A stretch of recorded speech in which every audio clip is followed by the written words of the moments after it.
Efesios capítulo 2.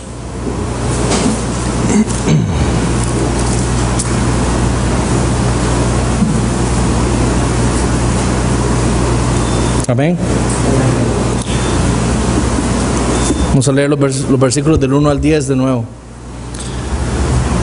Y Él os dio vida a vosotros cuando estabais muertos en vuestros delitos y pecados, en los cuales anduvisteis en otro tiempo, siguiendo la corriente de este mundo, conforme al príncipe de la potestad del aire, el espíritu que ahora opera en los hijos de desobediencia, entre los cuales también todos nosotros vivimos en otro tiempo en los deseos de nuestra carne, haciendo la voluntad de la carne y de los pensamientos, y éramos por naturaleza hijos de ira, lo mismo que los demás. Pero Dios, que es rico en misericordia, por su gran amor con que nos amó, aun estando nosotros muertos en pecados, nos dio vida juntamente con Cristo. Por gracia sois salvos, y juntamente con Él nos resucitó, y asimismo nos hizo sentar en los lugares celestiales con Cristo Jesús, para mostrar en los siglos venideros las abundantes riquezas de su gracia en su bondad para con nosotros en Cristo Jesús. Porque por gracia sois salvos por medio de la fe, y esto no de vosotros, pues es don de Dios, no por obras para que nadie se gloríe, porque somos hechura suya, creados en Cristo Jesús para buenas obras, las cuales Dios preparó de antemano para que anduviésemos en ellas. Oremos. Dios santo y justo, Dios todopoderoso, venimos en esta noche, Señor, porque estamos a punto de abrir tu palabra y estudiarla, y reconocemos que en nuestra condición, en nuestras fuerzas, no podemos entender tu palabra. Es por eso que por medio de la intercesión que hizo o que está haciendo en este momento Cristo Jesús, te pedimos que tu Espíritu Santo obre en esta noche aquí, Señor, para que tú abras nuestros oídos, abras nuestros ojos, abras nuestro entendimiento para ver lo que tú quieres decirle a la iglesia de los Lagos aquí, Señor. Que tú abras y actúes en nuestros corazones para hacernos cambiar, para edificar a tu pueblo. Y sobre todo aquellos que están aquí que aún no te conocen, que tú, Señor, por medio del don de la fe y el arrepentimiento, el don por gracia del nuevo nacimiento, tú los traigas a Jesucristo y los reconcilies contigo, Señor. En el nombre de Jesús, amén. Los recuerdos son parte importante de nuestra vida. Los recuerdos tienen la capacidad de motivarnos, de deprimirnos. Yo recuerdo mi adolescencia, los recuerdos sobre cosas que pasaron con mi padre, tuvieron una influencia en mi vida y me hicieron un hombre violento, un hombre rebelde. Son tan importantes los recuerdos en nuestra vida que muchos lo tenemos como algo tan presente y nos llena tanto de gozo algunos recuerdos, y otros nos tratamos de ocultar en lo más profundo de nuestro ser. Y Pablo sabe por experiencia propia lo apropiado que es o que son ciertos recuerdos. Y con ese conocimiento le escribe a los Efesios todo lo que hemos estado estudiando en el capítulo 2. El apóstol deseaba que estos creyentes en Asia Menor apreciaran cada día de sus vidas el Evangelio. Pablo quería que ellos meditaran todos los días lo que Dios había hecho por ellos. Que ese Evangelio cautivara su mente y la de nosotros también. Pero ¿cómo lo hacía? ¿Cómo quería Pablo que esto ocurriera? Recordando. Y Pablo inicia en nuestro pasaje en esta noche que vamos a ver en los versículos 11 al 18. Y en el pasaje previo, lo que acabamos de leer, recordándoles quiénes eran ellos delante de Dios antes de su conversión. Su intención era que cada uno de ellos individualmente recordara su pasado. Y Él les recuerda que fuera de Cristo lo único que había para ellos era condenación, la ira de Dios. Eran malas noticias. Ellos estaban muertos espiritualmente, viviendo una vida que estaba caracterizada por el pecado. Ellos eran incapaces de hacer algo para agradar al Señor. Eran esclavos de Satanás, esclavos de su carne. Porque Pablo sabía que nadie, como hemos dicho aquí, nadie podía apreciar el Evangelio si no entendía esas verdades. ¿Quién va a apreciar el Evangelio si no se cree un hombre tan malo? ¿Quién va a apreciar el Evangelio si cree que por sí mismo tiene la capacidad de agradar a Dios y de justificarse delante del Señor? ¿Quién va a apreciar el Evangelio si no entiende la condena que estaba puesta sobre cada uno de nosotros? Solamente comprendiendo la verdad acerca de nuestro estado espiritual delante de Dios, fuera de Cristo, podremos nosotros apreciar todo lo que Dios hizo por nosotros y que es revelado en el Evangelio. Por gracia, en lugar de castigarnos como merecíamos, Dios nos unió a su Hijo.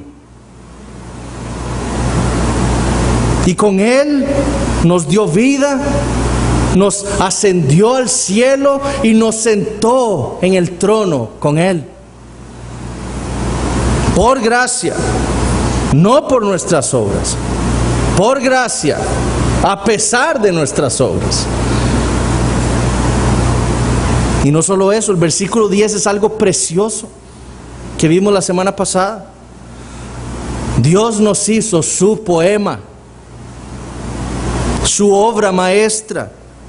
Él decidió preparar en la eternidad las buenas obras para que nosotros anduviéramos en ellas, o para que nuestra vida fuera caracterizada por esas buenas obras. Dios está haciendo en nuestras vidas algo, nos está santificando, nos está conformando a la imagen de su Hijo. Eso es una maravillosa noticia. Dios siempre ha querido que su pueblo recuerde. En el nuevo pacto, recuerden en Ezequiel capítulo 36, Dios le dice a su pueblo: y os acordaréis de vuestros malos caminos y de vuestras obras que no fueron buenas, y os avergonzaréis de vosotros mismos por vuestras iniquidades y por vuestras abominaciones. Dios tiene un plan también. Dios quiere que nosotros recordemos el pasado.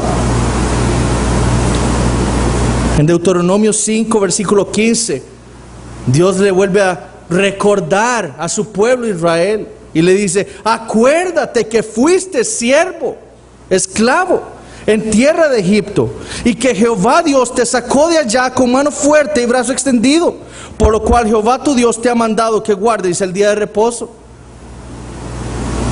Notan la intención de Dios. Acuérdense, ese recuerdo tiene que hacer algo en sus corazones para que ustedes acaten mis mandamientos. En este caso, guardar el día de reposo. Para el cristiano es exactamente lo mismo. Nosotros recordamos, meditamos el Evangelio, lo que Dios hizo en nuestro lugar para salvarnos, a pesar de quienes nosotros éramos. Y ese Evangelio tiene que hacer un efecto en nuestros corazones y cambiarnos. No solo amar más a Dios, sino amar sus mandamientos. Pero eso ocurre en un corazón que ha sido regenerado. Ahora, ¿qué creen ustedes que hicieron los efesios cuando leyeron estas verdades? Cuando leyeron este Evangelio. Bueno, Dios quería que estos efesios alabaran y glorificaran a Dios al recordar estas cosas. Su intención al recordarnos el Evangelio es que esas buenas noticias nos cambien individualmente de tal manera que adoremos a Dios de una mejor manera, que vivamos nuestras vidas de una mejor manera. Pero continuando en el versículo 11, nosotros vemos otra intención de Pablo, y eso es lo que vamos a ver hoy. Pablo va a traer recuerdos pasados a los efesios, porque él desea que esas buenas noticias cambien también, no solo individualmente a estos creyentes, sino corporativamente, como iglesia, como cuerpo de Cristo. Entonces el Evangelio no es solo para cambiar nuestras vidas individualmente, sino para cambiar nuestra vida como iglesia. Y eso es lo que Pablo va a tratar esta noche. Entonces leamos a partir del versículo 11 hasta el versículo 18. Por tanto, acordaos de que en otro tiempo vosotros, los gentiles, en cuanto a la carne, erais llamados incircuncisión por la llamada circuncisión hecha con mano en la carne. En aquel tiempo estabais sin Cristo, alejados de la ciudadanía de Israel y ajenos a los pactos de la promesa, sin esperanza y sin Dios en el mundo. Pero ahora, ahí vemos de nuevo el pero de Dios. Pero ahora, en Cristo Jesús, vosotros que en otro tiempo estabais lejos, habéis sido hechos cercanos por la sangre de Cristo. Porque Él es nuestra paz, que de ambos pueblos hizo uno, derribando la pared intermedia de separación, aboliendo en su carne las enemistades, la ley de los mandamientos expresados en ordenanzas, para crear en sí mismo de los dos un solo y nuevo hombre, haciendo la paz, y mediante la cruz reconciliar con Dios a ambos en un solo cuerpo, matando en ella las enemistades. Y vino y anunció las buenas nuevas de paz a vosotros que estabais lejos y a los que estaban cerca. Porque por medio de Él los unos y los otros tenemos entrada por un mismo espíritu al Padre. El apóstol escribe, por tanto, es decir, queriendo decir, debido a todo lo que he escrito a partir del versículo 1 con respecto a quiénes eran ustedes fuera de Cristo y a lo que Dios hizo por gracia, acordaos. Ese por tanto indica que lo que sigue a partir del versículo 11 es una enseñanza o una aplicación de las verdades que ha enseñado antes. Que esa enseñanza tiene implicaciones no solo individuales, sino corporativas. Recuerden que esta epístola no tiene que ver solo con la vida del creyente, la nueva identidad que tenemos en Cristo Jesús. Esta epístola trata también sobre la iglesia. Y ese es el propósito de Pablo al escribir esta porción de nuestro texto. Ahora él les dice, acordaos. Ahora Pablo no está diciendo, dándoles un consejo, vean, sería aconsejable que ustedes se acordaran. Esa palabra, ese término en el original es un imperativo, es decir, es una orden. Recuérdense, es algo que tenemos que hacer. Y está conjugada en tiempo presente para indicarnos que constantemente, continuamente, todos los días debemos acordarnos de lo que Pablo nos va a decir. Es una orden. Entonces, ¿de qué nos tenemos que acordar? Eso es lo que vamos a ver el sermón de esta noche.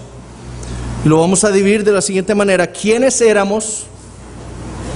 Vamos a ver el evangelio que Pablo ha predicado y el cambio que producen esas buenas nuevas de Dios en nosotros como iglesia.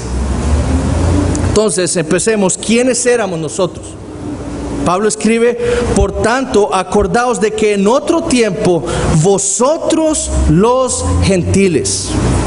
Su intención es que estos creyentes recuerden que en el pasado ellos eran gentiles. El término en el original es etnos, donde nosotros tenemos la palabra etnia o étnico. Y eso implica diversidad de culturas, de lenguas, de personas, de razas. Y Pablo dice, vosotros los gentiles. Él pone un artículo ahí. El uso de ese artículo implica una división clara. Están los judíos y los gentiles. Esa era una división en ese tiempo que era obvia. En ese tiempo había judíos y gentiles. Y ellos, igual que cada uno de nosotros aquí, eran gentiles. Ahora, ¿de dónde vienen esos gentiles? Y esto es importante. ¿De dónde vienen los gentiles? Vayamos a Génesis.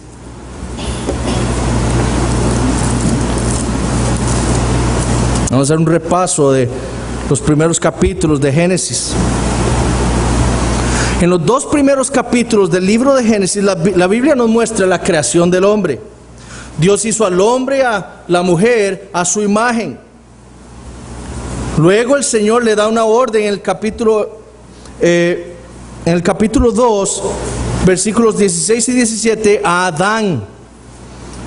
Y él le dice: y mandó Jehová Dios al hombre, diciendo: de todo árbol del huerto podrás comer, mas del árbol de la ciencia del bien y del mal no comerás, porque el día que de él comieres ciertamente morirás. El capítulo 3 de Génesis nos narra a nosotros la historia de lo que ocurrió con la desobediencia de Adán. Adán pecó, transgredió la ley que Dios le había dado en el capítulo 2 y sumió y sumergió a toda su descendencia en el pecado. Capítulo 3 nos narra a nosotros cómo nosotros ahora somos, o por qué nosotros somos ahora criminales delante de Dios, transgresores. Y en el capítulo 4 la Biblia, Génesis, nos muestra la realidad de eso, la realidad de ese pecado. Adán y Eva conciben 2 hijos. En el mandato de Dios de multiplicarse, ellos conciben 2 hijos. Y vemos cómo se cumple esa depravación del hombre. Cuando Caín, el hermano mayor, mata a su hermano Abel, lo asesina.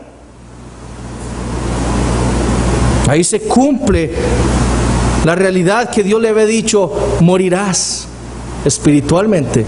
Adán murió. En Génesis 6, versículo 5, Dios, después de que la humanidad ha estado reproduciéndose y multiplicando, Dios vuelve los ojos hacia la tierra y da un diagnóstico de la humanidad. Y en Génesis 6, 5, Dios dice: y vio Jehová que la maldad de los hombres era mucha en la tierra, y que todo designio de los pensamientos del corazón de ellos eran de continuo el mal. Lo único que Dios vio en los hombres fue el mal, un corazón deseoso de hacer el mal. Dios entonces trae un juicio sobre toda la humanidad. Dios va a castigar a toda la humanidad por su pecado,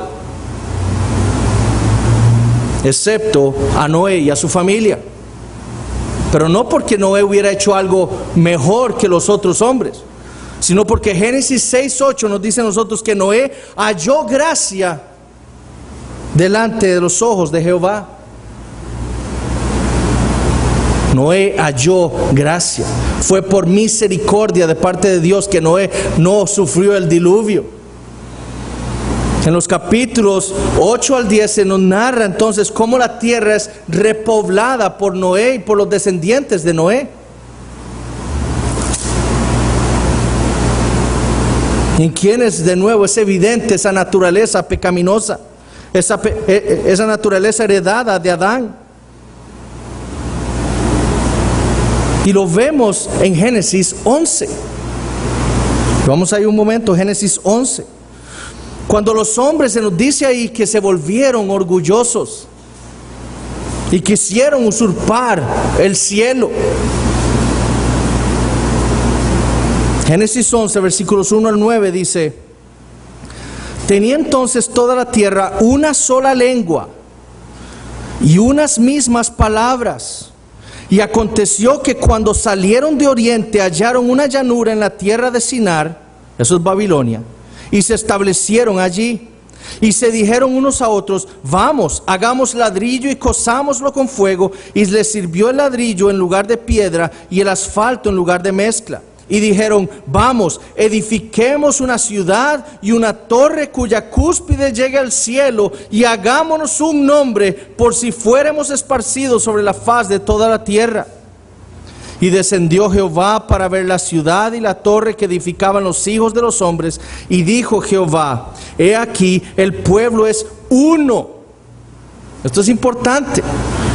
El pueblo es uno y todos estos tienen un solo lenguaje y han comenzado la obra, y nada les hará desistir ahora de lo que han pensado hacer.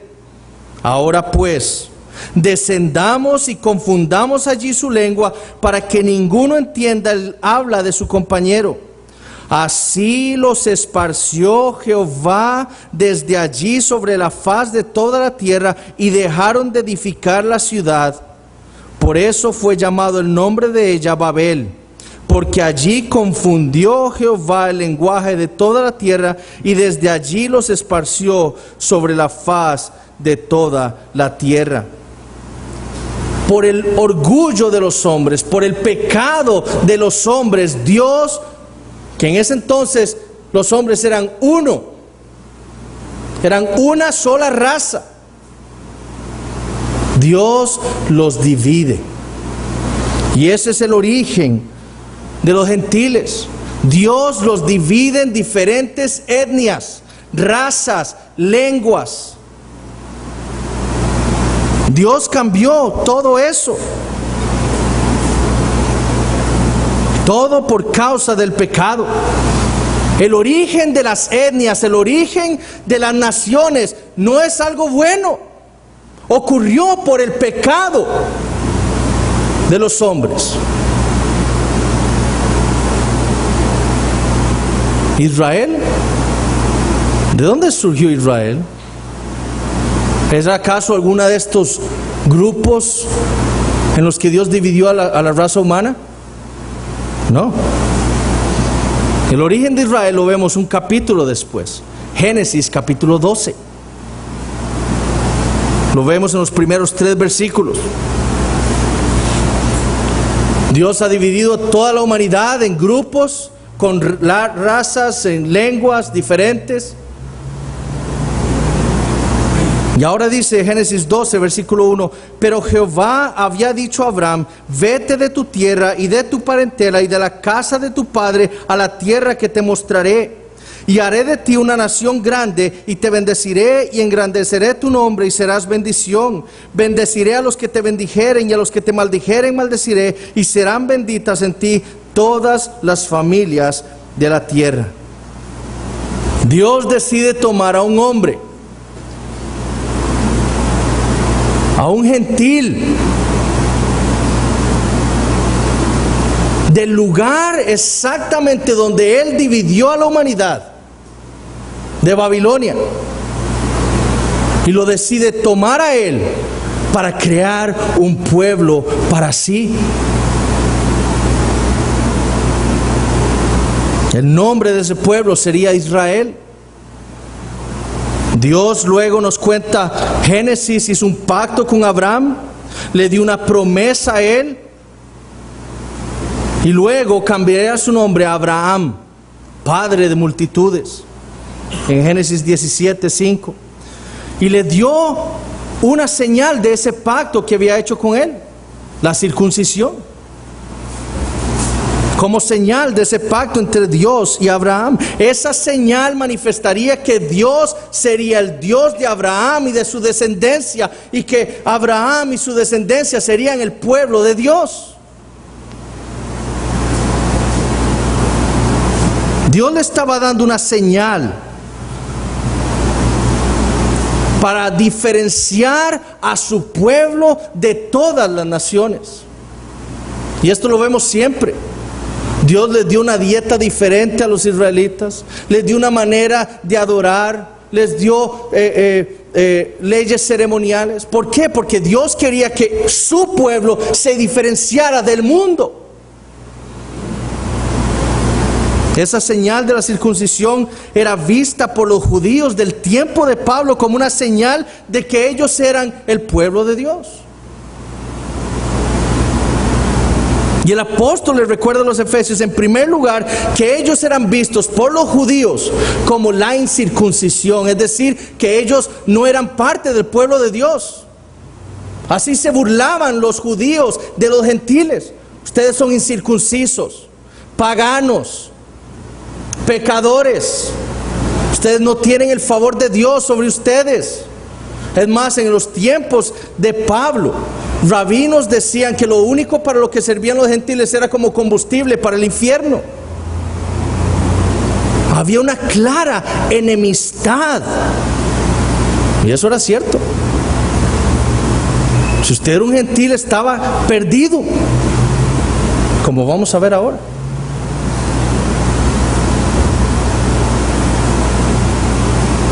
Pero como judío, Pablo dice algo importante también.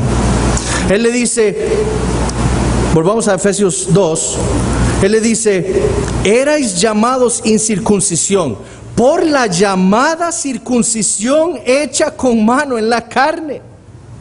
¿Por qué? Porque los judíos realmente creían que esa señal externa realmente los hacía santos y favorecidos de Dios. Esa idea los hizo orgullosos, perversos, malvados. Tanto así que recuerden cuando estudiamos la parábola del buen samaritano, ellos decían y creían que lo único a quienes ellos debían amar eran a sus hermanos judíos, y a los gentiles ellos los podían odiar porque eran incircuncisos. Y ellos hicieron de su religión algo únicamente, meramente externo.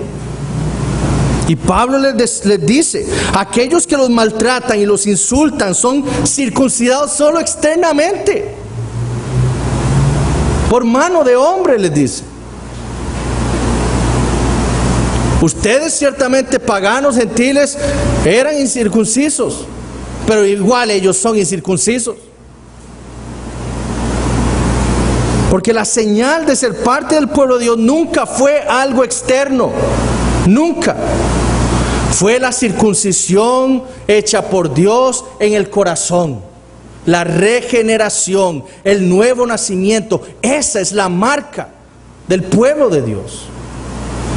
No la circuncisión, no la escisión de una parte del cuerpo.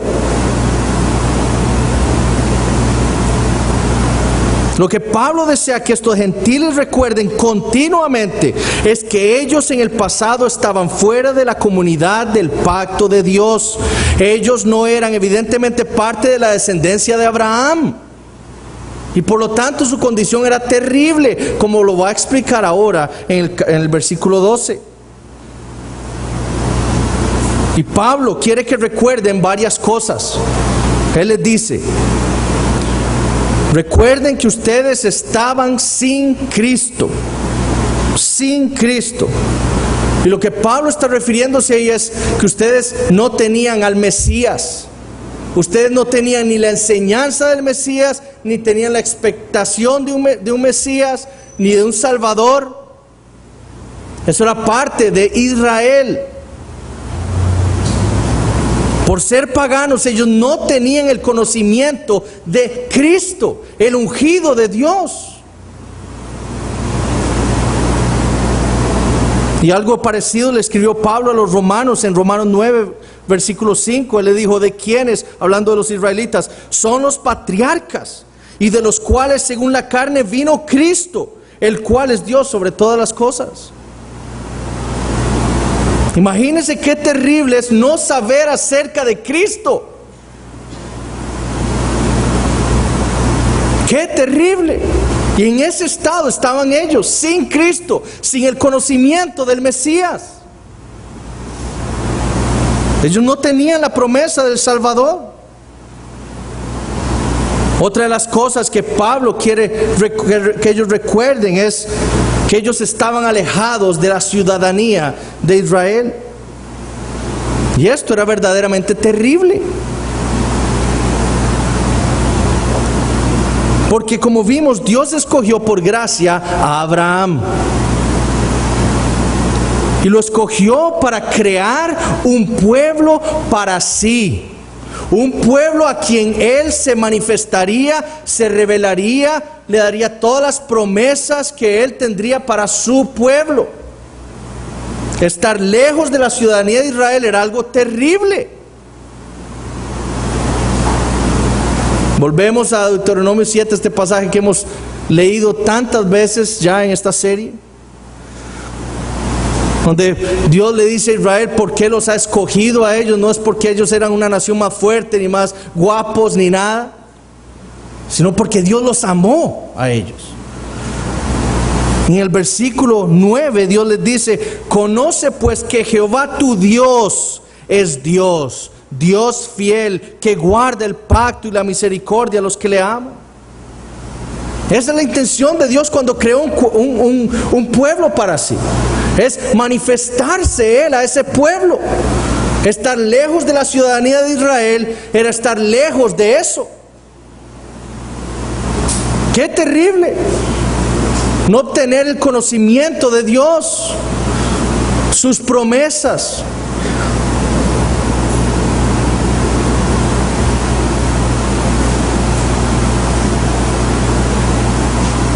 Dios se revelaba salvíficamente a Israel y solamente a Israel.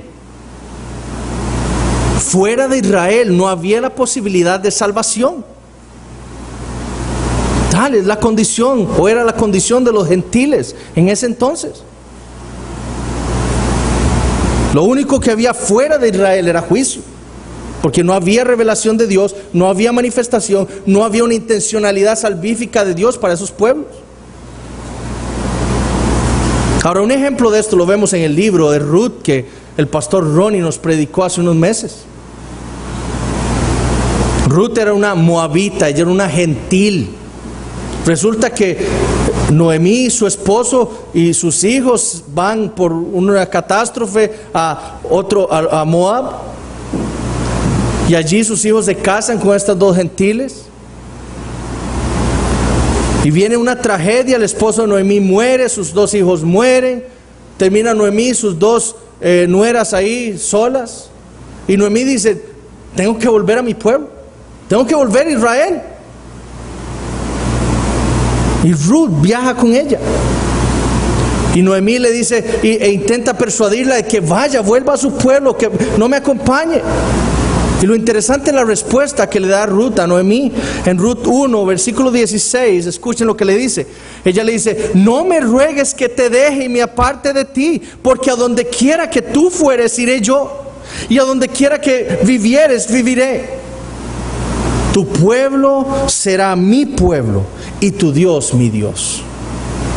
Es muy interesante esa frase final de Ruth, porque ella admite que para que Dios, el Dios verdadero, pueda ser su Dios, ella primero tiene que ser parte de Israel, porque ahí estaba la manifestación de la salvación de Dios.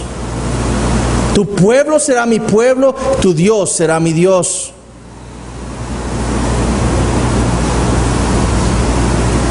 No ser israelita implicaba estar totalmente alejados de Dios, del conocimiento de Dios, de la adoración al Dios verdadero, y por tanto era terrible.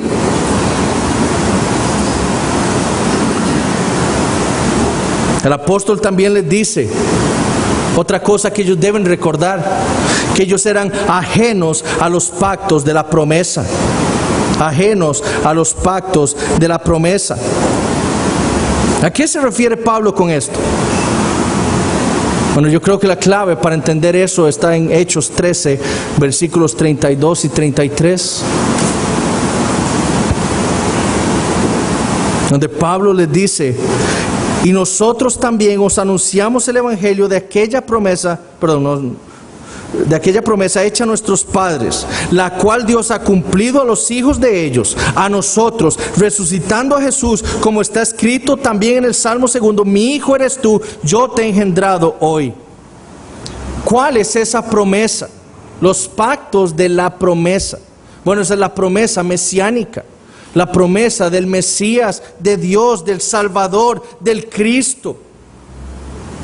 De esa promesa se basaron todos los pactos que Dios hizo con su pueblo. De la promesa de un Salvador, de la promesa de Génesis 3:15. De ahí se basan todos esos pactos. Y al ser gentiles, ellos eran ajenos a eso.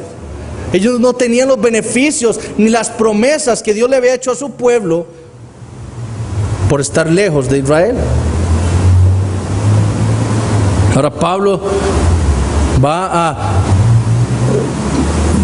tratar de que ellos recuerden algo peor aún. Y les dice: recuerden que ustedes estaban sin esperanza. Piensen en eso. ¿Puede haber algo peor que estar sin esperanza? O sea, a mí me pueden decir: usted es un inútil, pero yo puedo aprenderlo a hacer lo que me están pidiendo que haga. Pero si a mí me dice: usted no tiene esperanza, eso es terrible. Si yo le digo a un paciente que, vea, su condición es tal, su enfermedad es tal, que no hay esperanza para usted, lo estoy condenando a él. Bueno, eso es lo que Pablo dice: ustedes estaban sin esperanza. En su condición estaban sin esperanza. Nada bueno le puede esperar a alguien que no tenga conocimiento de Cristo y de Dios. Y en esa condición estaban esos gentiles y estábamos nosotros. ¿Qué cosa más quiere Pablo que ellos recuerden? Que ellos estaban sin Dios en el mundo. Sin Dios en el mundo. Literalmente dice ahí: ellos estaban ateos en el mundo. Ateos en el mundo. Y noten que Pablo no está diciendo que ellos no tenían dioses. Ellos eran unos paganos en Éfeso. Tenían un templo a la diosa Artemis, a la diosa Diana. Ellos eran idólatras, paganos. Lo que Pablo está diciendo es que ellos eran ateos en el sentido de que no tenían el conocimiento del Dios verdadero. ¿Por qué? Bueno, por estar fuera de Israel, el pueblo a quien Dios había decidido manifestarse completamente. Y segundo, porque Pablo ha dicho que ya ellos estaban sin Cristo. Y sabemos que Cristo es quien es la exégesis del Padre, es quien revela al Padre. Si no conocemos a Cristo, no podemos conocer al Padre. Entonces una persona sin Cristo está sin Dios en el mundo. Y eso es terrible.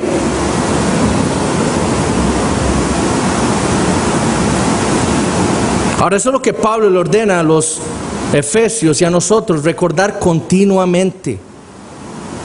Pablo quiere que nosotros recordemos esto, la condición en la que estábamos individualmente, y como iglesia, como cuerpo, como etnia. Ahora veamos el segundo punto, veamos el evangelio aquí. Porque Pablo siempre predica, y lo notamos aquí, las malas noticias, pero después viene el evangelio para refrescar nuestras almas, para que disfrutemos de las buenas noticias de Dios. Entonces leamos los versículos 13 al 18. Pero ahora, o sea, eso éramos antes.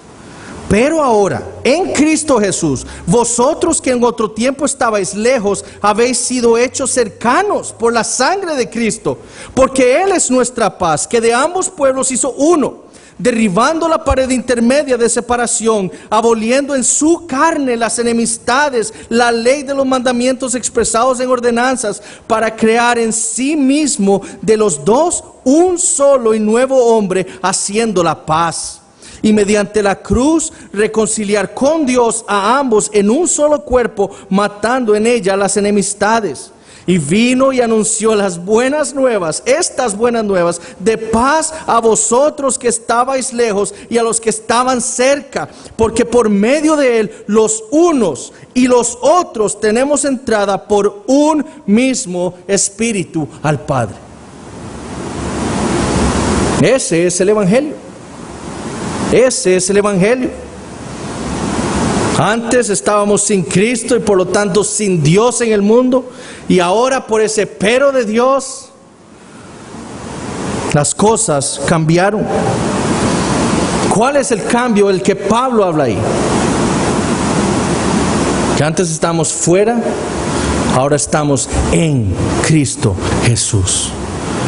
Tenemos que recalcar esa doctrina tan importante y fundamental en la teología de Pablo y de la Biblia, de estar esa unión nuestra de los creyentes con Cristo. Fuera de Cristo No hay nada más que condenación. En Cristo, unidos a Él, lo único que hay es salvación. Debemos ver esa importante doctrina ahí.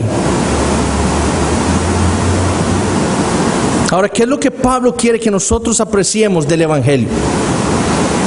Bueno, primero, la obra perfecta de Cristo en la cruz vino a solventar las enemistades entre los miembros de la iglesia. Todo el lenguaje del apóstol en este pasaje nos recuerda esa enemistad que había entre judíos y gentiles. Principalmente, y que era visible en el templo, en la arquitectura del templo. Esa construcción nos da una idea de la enemistad que había entre ellos. Y nada más para darles una idea, el templo estaba construido de la siguiente manera. Lo más alto y lo más distante era el lugar santo. Dentro del lugar santo estaba el lugar santísimo, donde se decía estaba la gloria de Dios. Y el lugar santo y el lugar santísimo estaban separados por un velo, al cual únicamente podía atravesar el sumo sacerdote, y una vez al año nada más, en el día de la expiación. Fuera del lugar santo estaba el patio de los sacerdotes, en donde únicamente los sacerdotes de la tribu de Leví podían estar. Después del patio de los sacerdotes estaba el patio de los israelitas, y ahí solo los hombres podían estar, solo los hombres judíos. Un poco más distante del patio de los israelitas estaba el patio de las mujeres, y hasta ahí podía llegar una mujer. Hasta ese patio no podía avanzar más. Y lo interesante es que en el templo todos estos lugares estaban a un mismo nivel. No habían diferencias muy marcadas, excepto en que uno podía llegar el sacerdote, el otro hombres y el otro mujeres. Pero lo que había después del patio de las mujeres era algo totalmente distinto. Porque después del patio de las mujeres, la persona tenía que bajar 5 escalones y llegaba a un muro de 1,5 metros que iba a rodear toda esa parte del templo. Y después, para bajar, había que bajar 14 escalones más al patio de los gentiles. Y los gentiles solamente podían estar ahí. Y se dice que, los arqueólogos dicen que en ese paso de 14 escalones en las paredes había inscripciones diciéndole a los gentiles que si osaban pasar más allá de esas escaleras, iban a ser condenados a una pena de muerte. Iban a morir si osaban pasar eso. Pueden ver la enemistad, pueden ver la diferencia que había ahí en el templo, en la adoración. Ese era el símbolo de la enemistad entre los judíos y los gentiles, y eso es lo que Pablo tiene en mente cuando escribe estas palabras. Pero lo que Cristo hizo en la cruz, en su carne, fue derribar esa pared divisoria entre judíos y gentiles, esos 14 escalones, esa condena que había para subir después de eso. Cristo abolió eso, lo derribó. No hay más enemistades entre ustedes. Versículo 15, aboliendo en su carne las enemistades, la ley de los mandamientos expresados en ordenanzas, para crear en sí mismo de los dos un solo y nuevo hombre, haciendo la paz. No más enemistades, no más odios, no más diferencias, todos son iguales. Lo que Cristo hizo en la cruz fue traer la paz entre ustedes.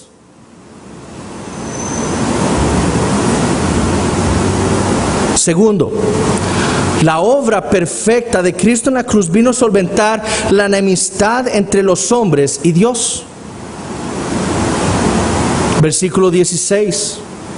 Y mediante la cruz reconciliar con Dios a ambos en un solo cuerpo, matando en ella las enemistades. Todos los hombres, como Pablo escribió en los primeros 10 versículos, están bajo la ira de Dios. Todos somos enemigos de Dios cuando estamos fuera de Cristo, como dice Romanos 5:10. Pero lo que Cristo hizo en la cruz, en su carne, vino a solventar ese gravísimo problema entre el hombre y Dios. Había una enemistad, pero lo que Cristo hizo en la cruz fue quitar esa enemistad. Esa frase al final del versículo 16 que dice, matando en ella las enemistades, literalmente en el original es matando en ella la enemistad. Es singular, no es plural. Pablo ya ha tratado en el versículo previo sobre esas enemistades que habían entre judíos y gentiles. Ahora va a tratar sobre otra enemistad peor aún, que es la enemistad del hombre con Dios. Y eso fue lo que Cristo en la cruz vino a solventar. Cuando Cristo murió en la cruz del Calvario, solventó ese problema. ¿Cómo? Por medio de la doctrina de la doble imputación. Vayamos a 2 Corintios 5:21 y vamos a explicar qué es esta doctrina. 2 Corintios 5:21.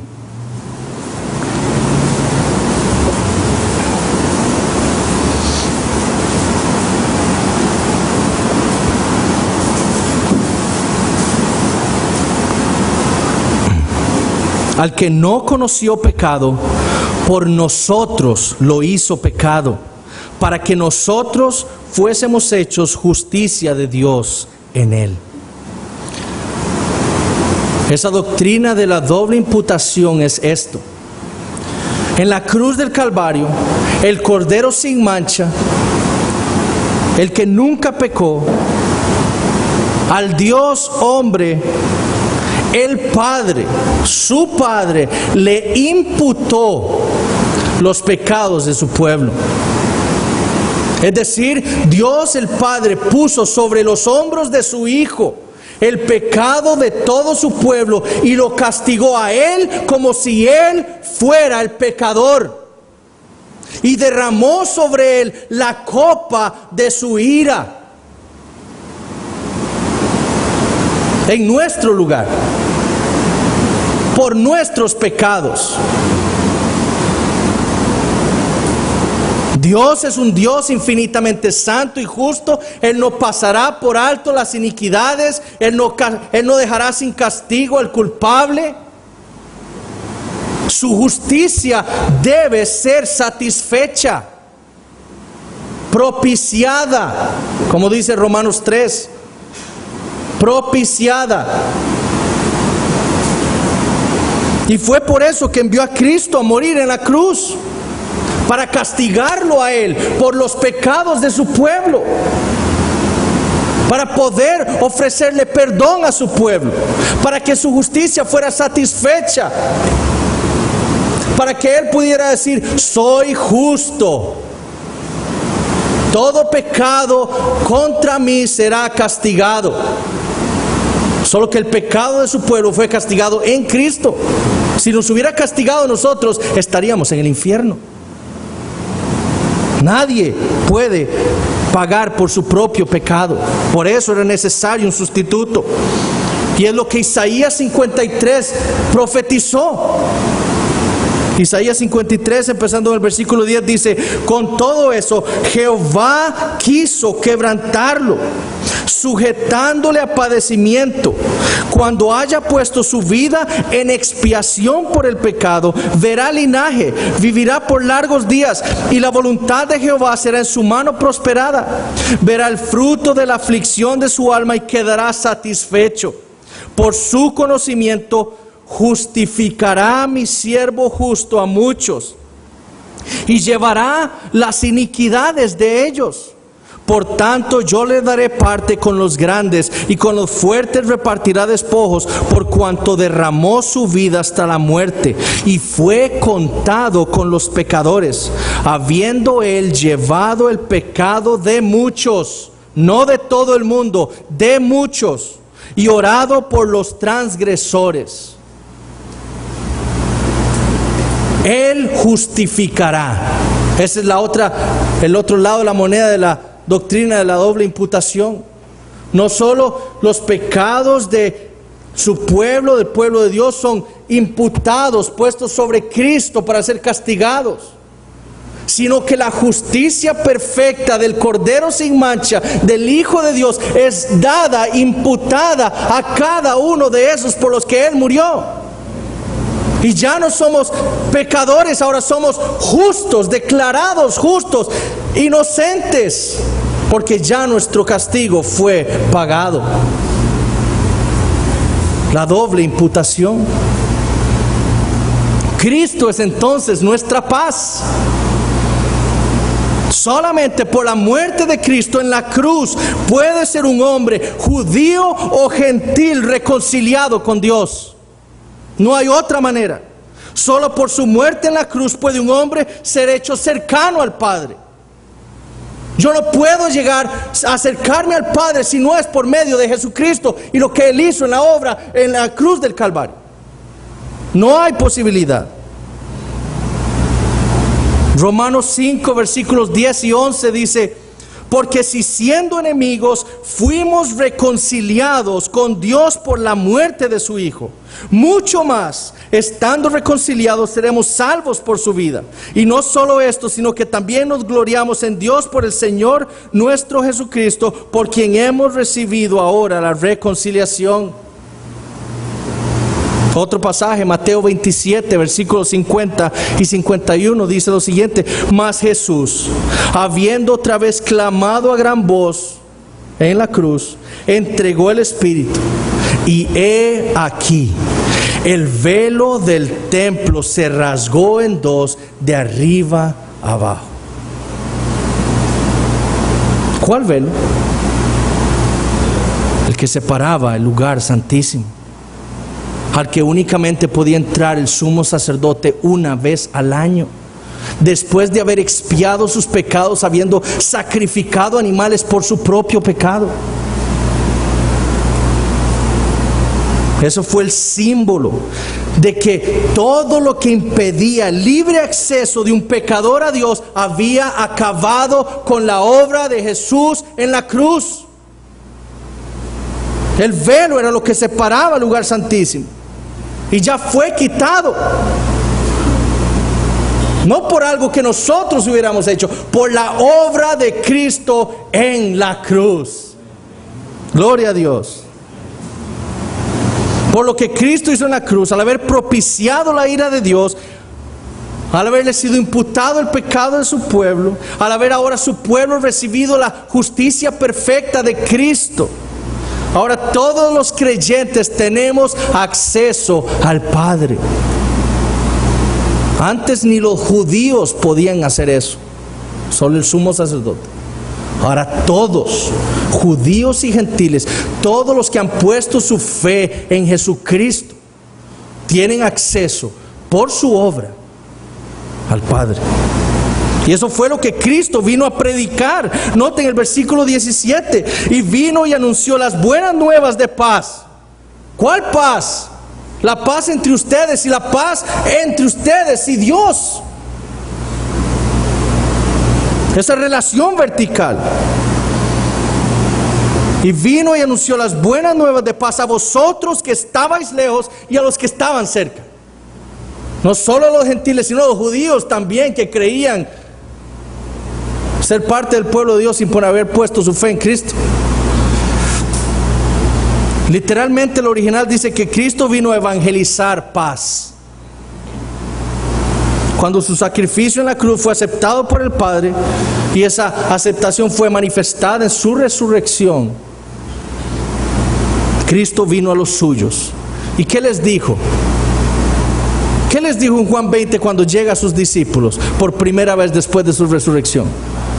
Paz a vosotros, paz a vosotros. Esas son las buenas nuevas de paz. Es por lo que Cristo hizo en la cruz que hay paz. Es por lo que Cristo hizo en la cruz que el evangelio es un evangelio de paz. Él es el príncipe de paz, como dijo Isaías. Ahora vean el versículo 18, porque Cristo hizo algo más. Porque por medio de Él, los unos y los otros, los judíos y los gentiles, tenemos. Recuerden el versículo 11. Ustedes, los gentiles, división. Ahora nosotros. Pablo se incluye ahora con estos creyentes. Porque por medio de Él, los unos y los otros, tenemos entrada por un mismo Espíritu al Padre. Por la fe en Cristo, que nos ha sido dada como un regalo de parte de Dios, obtenemos perdón de pecados, obtenemos justificación, santificación, pero tenemos algo más: acceso al Padre. Esa es la palabra ahí en el original, entrada. Tenemos acceso al Padre. ¿De qué nos serviría ser perdonados, ser justificados, ser santificados, si no se nos permite tener acceso al Padre? Eso fue lo que causó el pecado. Adán y Eva no vivían con plena libertad y comunión de estar con Dios todos los días. ¿Qué ocurrió con el pecado? Fueron echados fuera de la presencia de Dios y ya no tenían acceso al Padre. Ahora habían dos querubines ahí con espadas de fuego impidiendo el paso de nuevo al Edén. Pero Cristo trajo la paz y ahora podemos tener acceso al Padre. Eso es el mayor regalo. Por eso John Piper, él dice muy claramente: hay muchos cristianos que quieren ir al cielo pero no estar con Dios. En su libro dice: Dios es el Evangelio, Él es las buenas nuevas. Eso es lo que nosotros queremos: estar con Dios, tener acceso a Él, comunión eterna con Él, en su Hijo Jesucristo. Lo que ocurrió en Babel ha sido deshecho por Dios, por lo que Cristo hizo en la cruz. ¿Pueden ver eso? El pecado hizo que Dios dividiera a la humanidad en diferentes etnias. Ya no se podían entender, ya no podían comunicarse, ahora habían pleitos. Porque ya usted no hace, no me entiende lo que yo quiero que usted haga. Pero ahora en Cristo Dios ha decidido crear un nuevo hombre. Antes eran uno, Dios lo dividió. Ahora Dios está uniendo a todo un pueblo en un solo hombre. Ese es el Evangelio. Ya no son judíos ni gentiles, ahora somos cristianos. No son ticos y nicas, ni salvadoreños, somos cristianos. Hijos suyos. Con la caída vino la separación con Dios. Con Babel vino la separación con Dios y con el resto de la humanidad. ¿Qué hicieron los hombres cuando Dios les dio diferentes razas y lenguas? Se dividieron y se fueron. Ya no eran un solo hombre, se dividieron. Eso hizo el pecado. Pero con la obra de Cristo vino la reconciliación, no solo con Dios, sino entre los hombres.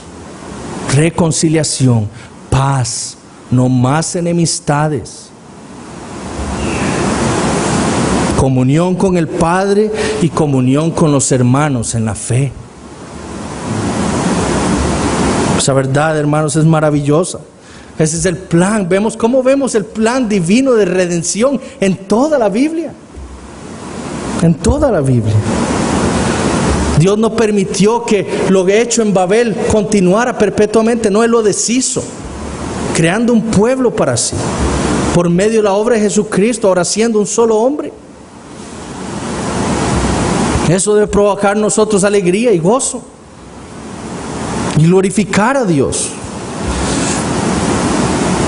Ahora podemos ver por qué es necesario que hagamos o que obedezcamos el mandamiento que Dios nos da aquí, de recordar continuamente el Evangelio. Es importantísimo. Para nuestra salud espiritual es importantísimo todos los días recordar lo que Cristo hizo en nuestro lugar. Ahora, ¿qué cambio produce, ya para terminar, en nosotros esta verdad? Como dije, el enfoque de Pablo en este pasaje es corporativo, no individual, es corporativo. Entonces, ahora se enfoca la iglesia, pero ¿qué es lo que debe producir el evangelio en la vida de la iglesia? Versículo 15. Aboliendo en su carne las enemistades, la ley de los mandamientos expresados en ordenanzas, para crear en sí mismo de los dos un solo y nuevo hombre, haciendo la paz. Los hombres somos rápidos para crear divisiones. Eso es el pecado que aún mora en nosotros. En el colegio, en la escuela, los chiquitos populares andaban juntos, los renegados andaban juntos, los estudiosos andaban por su lado. En los adultos es igual. Los que tienen plata andan por un lado, los que les gusta tomar licor andan por un lado, los fiesteros andan por un lado. Pero hermanos, eso también ocurre en la iglesia.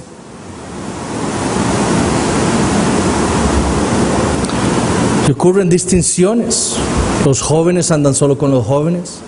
Los adultos casados andan solo con los casados. Los que tienen hijos andan con los que tienen hijos. Los ancianos andan con ancianos.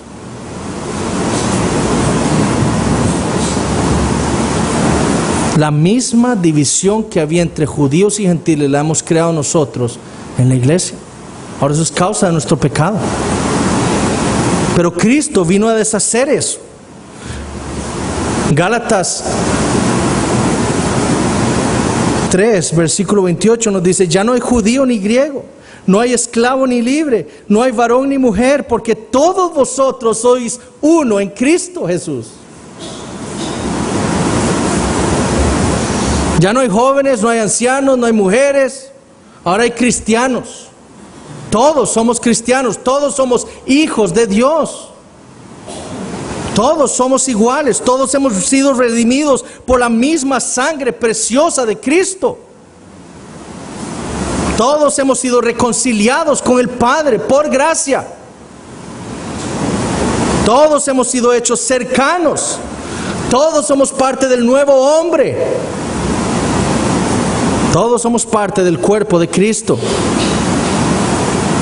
Y por lo tanto es el evangelio el que debe romper con esas paredes, esas murallas que nosotros hemos creado en la iglesia para separarnos. Ahora, yo no estoy diciendo que eso sea una realidad de esta iglesia, pero podemos crearlas. Y en algunos casos se ve.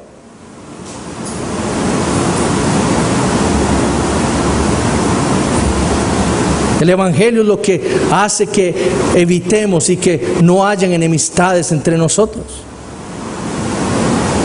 Hermanos, Dios nos ha perdonado en Cristo Jesús por pecados infinitamente graves. ¿Y cómo nosotros vamos a levantar una muralla entre nosotros y otro hermano porque ha pecado contra nosotros? Claro, eso puede suceder por dos cosas. Uno es que usted no conozca la gracia del Señor. Porque si usted recibe de gracia da. Otra cosa es porque usted no medita en el evangelio. Dios vino a buscarnos con el fin de reconciliarse con nosotros. Ahora, ¿cómo es posible que nosotros no hagamos o no imitemos a Dios en eso? Dios fue activo en buscarnos para reconciliarse con nosotros. Y nosotros no hacemos nada para reconciliarnos con nuestro hermano. No puede ser. No puede ser. Recordar es bueno, hermanos. Recordar es bueno, lo que Pablo quiere. Meditar en el evangelio es bueno. El evangelio es lo que va a cambiar nuestra vida individual y nuestra vida como iglesia.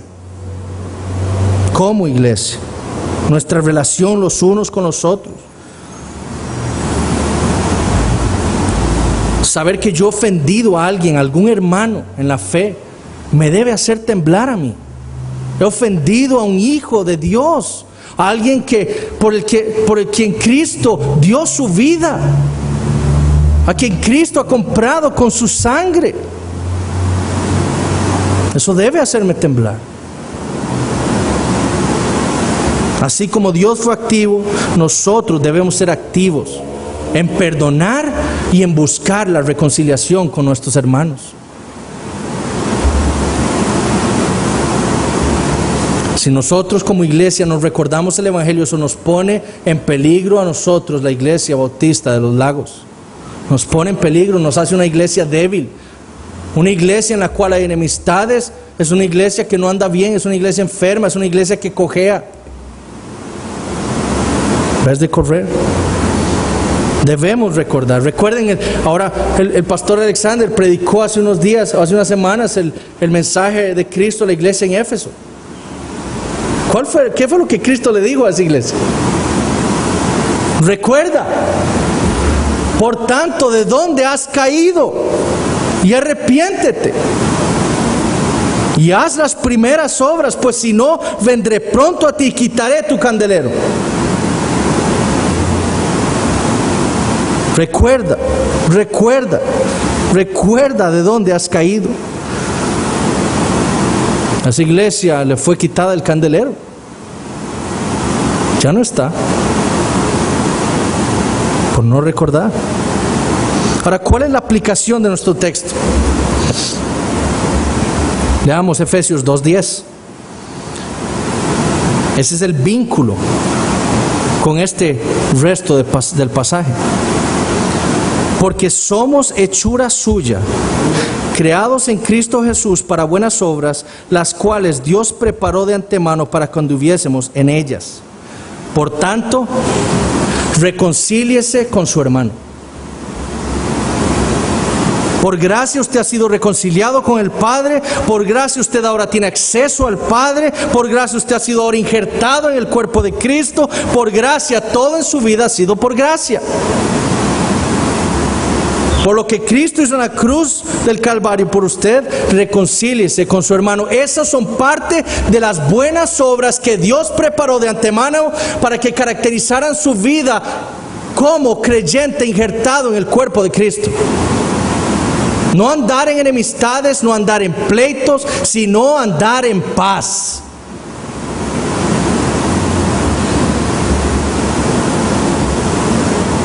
Ahora podemos decir lo contrario. Por lo que Cristo es en la cruz, por usted, por gracia. Si usted ha hecho algo para ofender a su hermano, arrepiéndase y vaya y le pide perdón. Y busque la paz.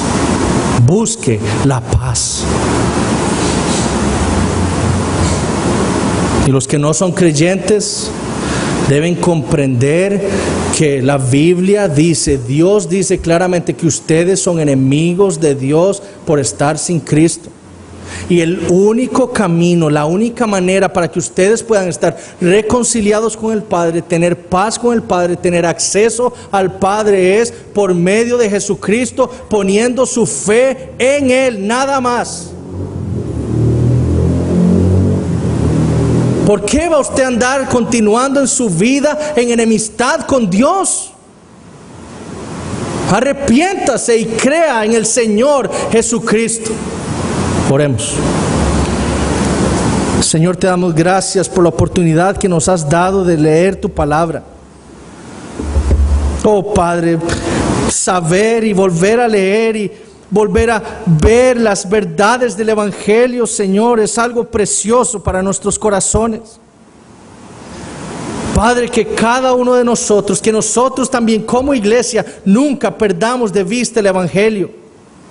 Que meditemos en Él siempre. Que tú nos ayudes y nos guíes para ser fortalecidos, meditando siempre en el Evangelio. Ver lo que tú has hecho en tu Hijo Jesucristo en nuestro lugar. Que esa verdad, Señor, nos cambie a cada uno de nosotros. Oh Padre Santo, te damos gracias. Y que tu palabra, Señor, haga efecto en aquellos que no te conocen. Y que tú seas reconciliado con ellos por medio de la fe en Jesucristo. Dales fe y arrepentimiento, Señor. En el nombre de Cristo. Amén.